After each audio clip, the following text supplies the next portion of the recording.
They sent the ugly sister to the billionaire as a joke, but the joke would change everything. Nyla Reed wasn't supposed to be there. Her glamorous sister bailed at the last minute, and her mother's cold voice made it final. Go in her place. Try not to embarrass us. It was meant to be a cruel prank. Send the quiet, paint-stained sister into a room full of power, beauty, and money. But as Nyla zipped up her sister's navy dress and looked into the mirror, something inside her shifted. This time, she wouldn't shrink. At the gala's golden doors, photographers turned their cameras elsewhere. Guests glanced, then dismissed her. She heard someone whisper, "Who let her in?" Her cheeks burned, but her eyes stayed steady. Because what no one knew, not even her family, was that the billionaire they worshipped had been waiting to meet someone exactly like her. And before the night ended, he'd see her, not as the joke they sent, but as everything he never knew he needed. If you've ever been underestimated, stay with her. You'll want to see how this joke ends. The next morning felt almost unreal, like the city itself had forgotten what happened the night before. The gala's glittering echoes were gone. No lights, no cameras, no stairs. Nyla was back where she belonged. The morning sun spilled through the tall windows of Willow Street Art Center. She wiped paint from her fingers, smiling as a boy held up his first finished drawing. The colors were wild, imperfect, and alive, just like her classroom. She believed art could save people, the same way it once saved her. When the last student left, she sat alone among the brushes and half-dry canvases. The air smelled of acrylic and childhood. Outside, buses roared down cracked streets, carrying lives that no one at her mother's country club would ever think about. Her phone buzzed. A text from her mother. "Family dinner tonight. Don't be late." Nyla sighed. That dinner always felt like walking into a play where she didn't belong. But she would go, because that's what good daughters did. Show up, smile, and stay small. She turned off the lights, her reflection faint in the dark glass, paint on her skin, warmth in her eyes. This, she thought, was her world. It wasn't glamorous, but it was hers. The Reed apartment smelled like perfume and polished silver. Vivian Reed, elegant and sharp-eyed, stood near the marble counter holding a crystal glass. Lila sat scrolling her phone, legs crossed, perfect as a magazine ad. "I have wonderful news," Vivian announced. "The Cole Foundation Gala invited us. Lila, you'll attend with me. It's an opportunity we can't waste." Lila grinned without looking up. "That's the one with Ethan Cole, right? The billionaire tech guy?" Vivian nodded, her voice gleaming with ambition. "He's single, charming, and very generous." Nyla stood by the sink, rinsing paint from her hands, saying nothing. Vivian's gaze flicked toward her, briefly, like looking at a shadow. "Nyla, pass the wine." She obeyed silently. The clink of glass was louder than words. Inside her chest, a quiet ache grew. She had no space in this room built for appearances. Yet, somewhere deep, she wondered what it would feel like to be seen, not as a burden, but as someone who mattered. Lila leaned back on the velvet sofa, eyeing her sister with a half-smile. "Imagine you showing up at that gala," she said, nails tapping the phone screen. "Paint on your hands, thrift store dress, you'd be the entertainment." Vivian chuckled softly, pretending it was a joke. "She means well, dear. You just have a different path." Nyla forced a smile. "Yeah, different." She gathered the empty plates, her hands trembling just enough to spill a few drops of wine. Behind her, Lila whispered, "Mom, can you imagine if Ethan Cole saw that?" They laughed, the polite, practiced laugh of people who never thought kindness was beautiful. Neela carried the dishes to the sink. The sound of running water drowned their voices, but not the sting in her chest. She whispered under her breath, "One day, maybe I'll stop being your punchline." They didn't hear it, but the mirror above the counter caught her reflection, and for the first time even she saw the quiet strength behind her sadness. Friday morning, Nyla was painting a new mural when her phone rang. Her mother's voice, brisk and breathless. "We have a problem. Lila isn't going to the gala." Neela froze. "What?" "She says Ethan Cole's social media is boring. She doesn't want to waste her evening. But we can't cancel. Someone from our family must be there." There was a pause. Nyla already knew what was coming. "You'll go instead," Vivian said. "Wear Lila's navy dress. It should fit. And please, don't embarrass us." The call ended before Nyla could answer. She stood alone in the half-painted hallway, phone still in hand. For years, she had accepted being invisible. Tonight, she would walk into a room full of people who believed she didn't belong. Her heart pounded, not from fear, but from something fiercer. Maybe this was her chance to stop letting them define her worth. Under her breath, she whispered, "Let's see who the joke's really on." She stood still for a moment, staring at the blank wall before her. Tomorrow, the mural would bloom with color, but tonight, the canvas was her. The navy dress felt heavier than Nyla expected. It clung to her curves in a way that made her both proud and nervous. She pinned her hair up, leaving a few curls free, soft against her neck. No makeup could hide the paint stains on her fingertips, but she didn't try to. They were part of her. In the mirror, she saw two women, the one her family mocked and the one who was finally done hiding. She whispered, "Just for one night, I'll stop hiding." The city outside glowed with Friday lights. Neela wrapped her old gray coat over the borrowed dress and walked out, heart pounding like a drumbeat she hadn't heard in years. It wasn't vanity driving her, it was defiance. Every step toward that gala was a refusal to stay invisible. For the first time, she wasn't doing something for her mother's approval or her sister's shadow. She was doing it for herself. The Cole Foundation.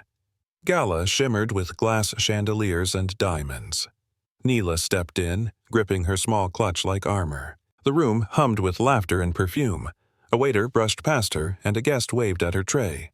"Sweetheart, can you bring me another glass?" Nyla froze. The sting hit fast. She looked down at her dress. Simple, elegant, but not designer enough. Before she could speak, a man's voice cut through the noise. "Actually," he said, calm but firm, "she's my guest tonight." Ethan Cole. The guest stammered an apology and walked off. Nyla turned toward him, startled. He smiled, not with pity, but recognition. "You don't belong behind a tray," he said quietly. Her throat tightened.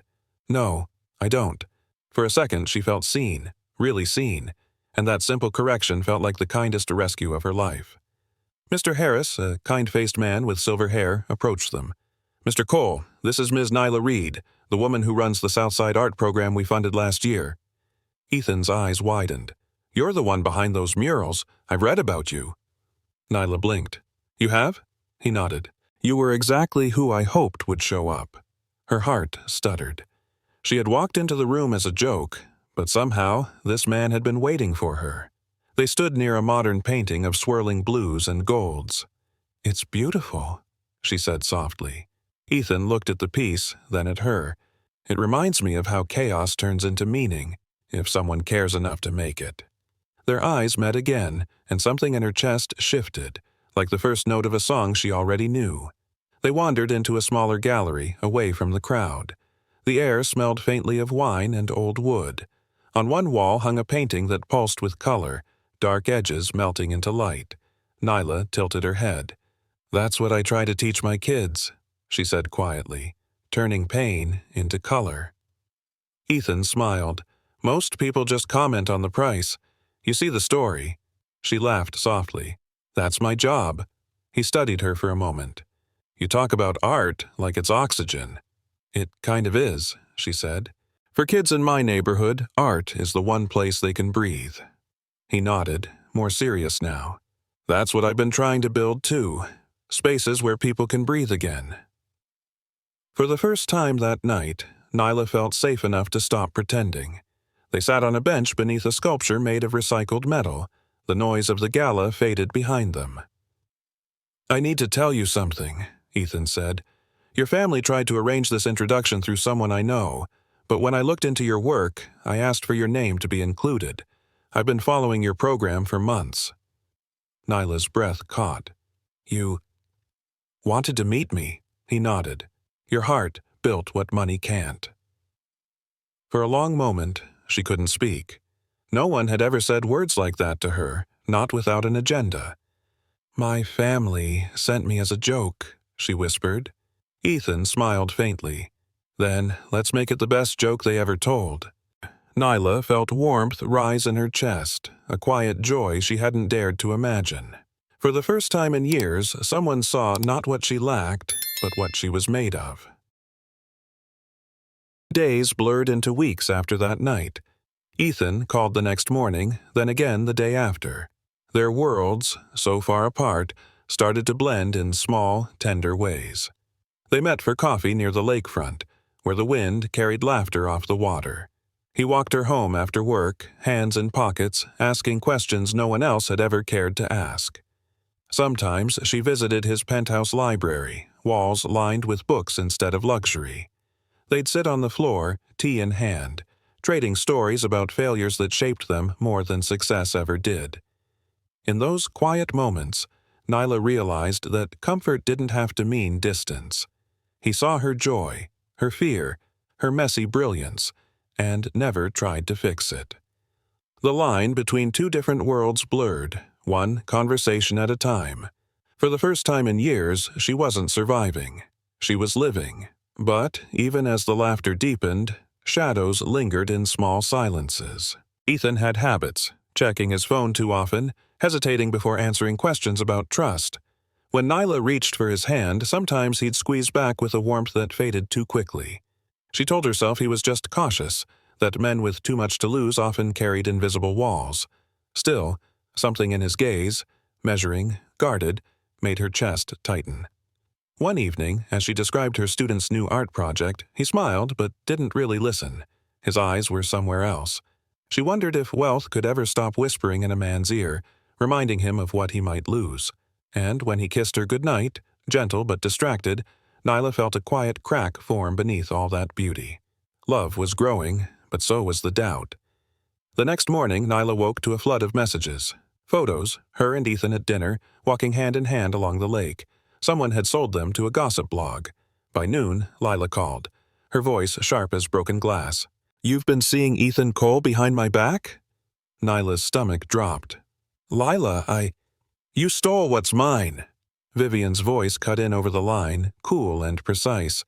"Girls like us don't belong in his world, Nyla. You should know better." Nyla couldn't breathe. "I didn't steal anything. You didn't even want to go." "That's not the point," Lila snapped. "You embarrassed this family. Everyone's talking." The call ended with silence that hurt worse than shouting. She stood by the window, watching snow fall over the city. The phone still buzzed in her hand, but the only sound she heard was her heart breaking. Slowly, quietly, again, Vivian's apartment gleamed like a museum, all glass and gold. Nyla stood by the doorway, coat still on. Vivian didn't waste time. "Do you know what people are saying? That you manipulated Ethan into pitying you. That you're chasing money." Nyla stared at her mother. "You really think that's who I am?" Lila scoffed. "He'll marry someone like me, not you." "Not. That's how the world works." "Then maybe he's not the man you think," Nyla said softly. Vivian's eyes narrowed. "Don't be naive. You think love erases class or color. He'll get bored, Nyla. They always do." The words stung, but they also burned something old and weak inside her. "I'm not trying to prove anything to you," Nyla said. "I just want to be treated like I matter." The room fell silent. For once, her voice carried farther than their judgment. Nyla left without another word. The cold hit her face like truth. Snow drifted across the empty streets as she walked, her heels sinking into slush. The city hummed around her, honking cars, muffled laughter, a world moving on without her. Her mother's words echoed. "He'll get bored. You'll get hurt." She stopped beneath a streetlight, breath visible in the freezing air. "Maybe I'll never be enough for them," she whispered, voice trembling. "But I'm enough for me." It wasn't defiance this time. It was acceptance. When she finally reached the quiet block of the art center, she pressed her hand to the door, the faint smell of paint still lingering. Inside, warmth waited. Her students' laughter, the walls covered in color. In that moment, she realized this was her worth, not measured by who loved her, but by what she gave to the world, even when it broke her heart. The art center was quiet that night, the smell of paint still clinging to the air. Nyla sat among half-finished canvases, pretending to organize brushes. Her chest ached with the weight of her mother's words. Then the door creaked open. Ethan stood there, coat dusted with snow. He didn't say anything, just crossed the room and pulled her into his arms. "Don't listen to them," he whispered against her hair. Nyla froze. "But you do, don't you?" He hesitated. The silence stretched between them, thick with everything he didn't say. Finally, he murmured, "I just don't want you to get hurt." "Then trust me enough to let me decide that," she said softly. Ethan looked at her, eyes filled with a kind of fear that had nothing to do with her. They both knew this wasn't just about her family, it was about his doubts, too. When he left, the door clicked shut like a quiet warning. A few days later, an envelope arrived. Thick paper, his company logo embossed on the flap. Inside, a non-disclosure agreement. Nyla stared at the words. Her pulse quickened. When she called him, her voice trembled but clear. "You want me to sign silence?" Ethan's tone was steady, too steady. "It's to protect us. From the press, from your family, from me?" She cut in. "No, Ethan. It's to protect you from trusting me." He sighed. "You don't understand how these things work." "Maybe not," she said, voice breaking. "But I know how trust works." The line went quiet. When she hung up, Nyla folded the paper and placed it on her desk beside a jar of paintbrushes. The contrast was almost cruel. Ink and color, control and creation. For the first time she realized love with conditions wasn't love at all.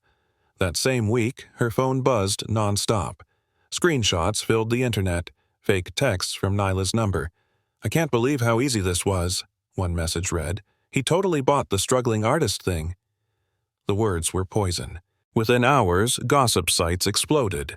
At his office, Ethan's assistant showed him the posts. His face went pale. "No," he whispered. But the doubt came anyway, sharp and familiar. Nyla tried to call him, but the line went straight to voicemail. Meanwhile, Lila sat in her room, scrolling through the chaos she'd created. Her reflection smiled back, satisfied, but hollow. Ethan spent the night staring at the fake screenshots, the old scars reopening.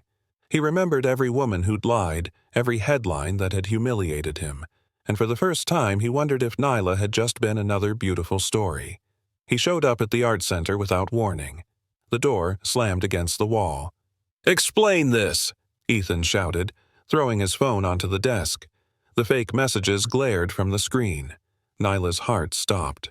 "Ethan, they're fake." He shook his head. "I've been fooled before. I can't—" "Then you'll lose me like them," she said, voice trembling. "You think fear protects you, but it's what ruins you." Ethan's face twisted with something between pain and anger. "I can't ignore evidence, Nyla. Not again." Her eyes filled with tears. "You'd rather believe lies than love." He said nothing. She turned away, every step heavy. "If you don't believe in me, there's nothing left to save." The silence that followed was colder than the winter air outside. He tried to speak, but she cut him off. "Get out." Ethan hesitated, then left. The door closed softly behind him, the sound final. Nyla stood still until the world blurred. Then she collapsed into the nearest chair, her breath shaking. Around her, the art room glowed under dim lights, unfinished paintings, bright colors, and one child's drawing taped to the wall. A sun over the word hope. She stared at it through tears. The word felt too big for the moment, yet somehow still alive. Maybe that's what hope was, something stubborn enough to stay, even when love left. Nyla wiped her face and whispered, "I won't let them take this from me." The lights flickered, reflecting off wet paint, and for a brief second she saw herself in every shade of color, broken but still creating. Winter melted slowly into the gray quiet of March. Nyla packed what little she owned, paint-stained mugs, a few canvases, her students' thank-you notes, and moved into a tiny studio in Pilsen. The space was barely large enough for a bed and a desk, but sunlight streamed through one big window. She painted the walls herself in a warm shade of cream, every brushstroke a reminder she was still here, still building. In the mornings, she taught new art classes at the community center nearby. At night, she painted until her fingers ached. Loneliness crept in sometimes, but it felt cleaner now. It wasn't the emptiness of rejection, it was the silence of rebuilding. She pinned one of her students' drawings above her desk, A tree growing through cracks in the sidewalk.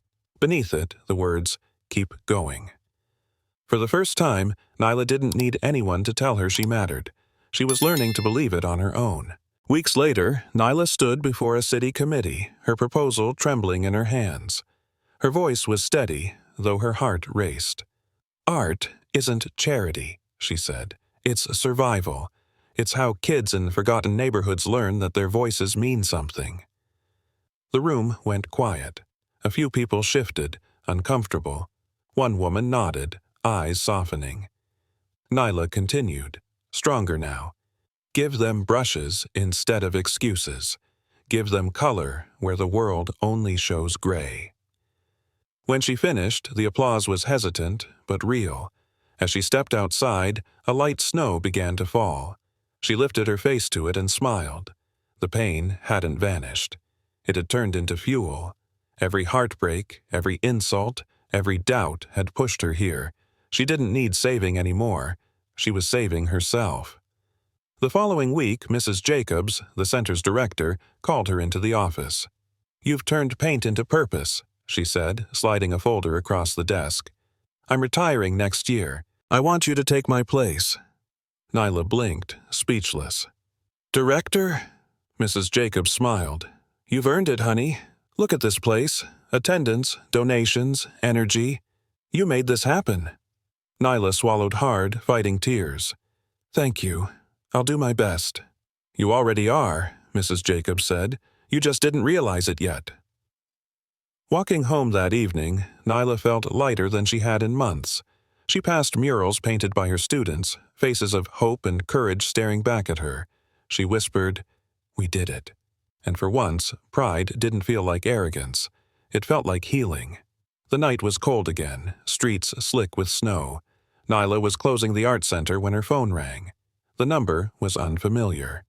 "Ms. Reed," a voice said, "this is Mr. Harris from Ethan Cole's Foundation." Her pulse quickened. "Is something wrong?" "Actually," he said, voice heavy, "something's been terribly wrong for weeks. The messages, those texts, they were fake. We had them analyzed. Your sister bought the app used to create them." Nyla stopped walking.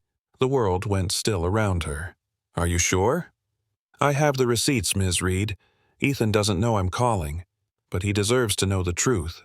So do you." Snowflakes clung to her hair as she whispered, "Thank you."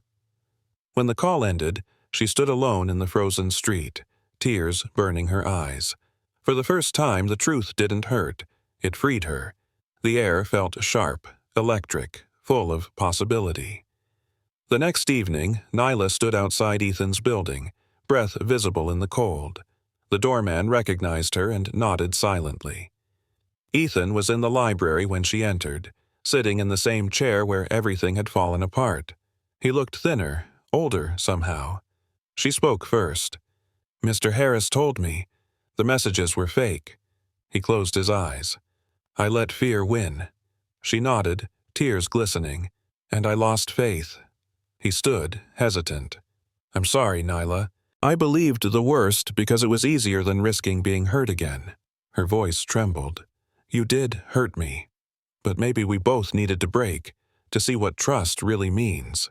He took a step closer. "Can we try again? No armor this time." Nyla studied him for a long moment. Then she whispered, "Only if we start from truth." Ethan nodded, his voice barely a breath. "Truth is all I want." And for the first time, silence between them felt like peace, not distance. They sat across from each other, the air between them fragile but alive. Ethan took a deep breath. "There's something you don't know," he said quietly. "Lila's done this before. Twice." Nyla frowned. "What do you mean?" He leaned forward, voice shaking. "Two men you dated years ago, David and Michael. She sabotaged both. Faked messages, created fake accounts, told them you were unstable. I hired someone to check, and the evidence is all there." The words hit like glass shattering. Nyla's chest tightened as memories resurfaced. Relationships that had vanished without reason. Texts that were never answered. "All this time," she whispered, "I thought it was me." Ethan's eyes softened. was never you. She couldn't stand watching you be happy." Silence filled the room, heavy but cleansing. Nyla finally understood why love had always felt like walking through a storm barefoot. Her voice cracked. "She took years from me." Ethan reached for her hand. "Then let me help you take them back." Tears spilled silently. For the first time, pain didn't mean weakness. It meant release. Ethan rose from his chair, then sank to one knee, not to propose, but to confess. "I started therapy," he said softly. "I'm learning to trust without fear, to stop treating love like a test I'm always about to fail." Nyla's tears blurred his face. "I can't erase what I did, but I can change who I am because of it," he continued. "You showed me what real strength looks like. Quiet, steady, kind. I don't want to run from that anymore." She touched his shoulder. "You don't have to prove anything tonight." He shook his head. "I do, because for the first time I see how much courage it takes to believe in someone." She knelt beside him, eyes wet. "And it takes courage to forgive." Their hands met. No grand gestures, just the raw honesty of two broken people choosing to heal. Outside, the city hummed softly, as if exhaling with them. Forgiveness didn't erase the past, but it made the future possible. Weeks passed. The snow melted, replaced by spring's shy warmth. Nyla and Ethan began again, not as a fairy tale, but as something real. They worked side by side on a new art program for underprivileged kids. He handled the logistics, she handled the heart. When Ethan's father visited, he spent an afternoon helping students build wooden frames for their paintings. Watching Nyla guide the children with patience and laughter, he turned to his son. "She's your peace, son," he said simply. Ethan nodded, his throat tight. "She's more than that. She's my home." Later, Nyla found him standing by the window, watching the students paint. She slipped her hand into his. "We're good, right?" she asked. He smiled, pressing a kiss to her forehead. "Better than good. We're honest." And in that truth, they finally found what both had been searching for. Not perfection, but peace. Summer arrived with soft sunlight and laughter. Ethan led Nyla back to the little Italian restaurant where it had all begun.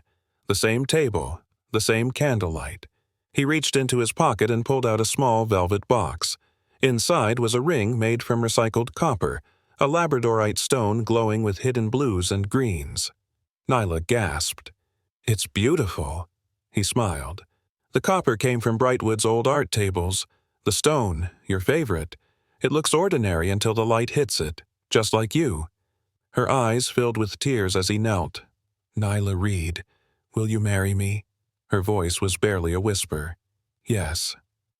Their wedding took place in Willow Garden, surrounded by students and friends. No gowns worth fortunes, no guests seeking status, just love and sunlight. Vivian and Lila weren't there. Neela had sent them letters, not invitations. Forgiveness, not access. When she walked down the aisle, barefoot on the grass, Ethan whispered, "You're everything I ever dreamed of." And this time, it was true. Years later, their story still lived in quiet corners of the internet, the one that began as a cruel joke and ended as something far greater. They sent the ugly sister to humiliate a billionaire, but she became the light that changed him. Nyla Reed had not only found love, she had found herself. Her days were filled with color, laughter, and purpose. The art center thrived, filled with children whose hands carried dreams brighter than gold. Each painting on the wall whispered a piece of her journey, from being overlooked to becoming unshakably whole. Ethan often told her, "You taught me that love isn't about rescuing someone. It's about recognizing them." When people asked about their secret, Nyla would smile and say, "Real beauty isn't what they see. It's what you believe." The lesson was simple but powerful. You don't need to be perfect to be worthy of love. You only need to be real. If this story touched your heart, share it. Someone out there might still believe she isn't enough, and your share could remind her that she already is.